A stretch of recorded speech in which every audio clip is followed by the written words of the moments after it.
नमस्कार प्रणाम। हम शालिनी तिवारी रउआ लोग के बीच एगो खूब सुंदर बेटी के बियाह के गीत लेके आइल बनी। ओकरा के देखी जा, सुनी जा, लाइक सब्सक्राइब जरूर करब जा। अच्छा लगे तो कमेंट करके बताइब जा कि कैसन लगा। अरे चमा चमा चमके हो मछली जलावा के हो बिचावा। अरे चमा चमा चमके हो मछली जलावा के हो बिचावा। अरे एक दिन आई है हो मछली जुलूमी हो मालावा। अरे एक दिन आई है हो मछली जुलूमी हो मालावा। अरे तोहे के ले जाई है हो मछली आपन ही हो देशवा। अरे मारी के ले जाई है हो मछली आपन ही हो देशवा।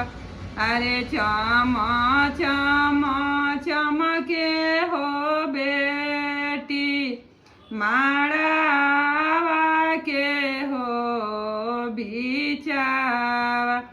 अरे चमा चमा चमके हो बेटी माड़ावा के हो बिचावा।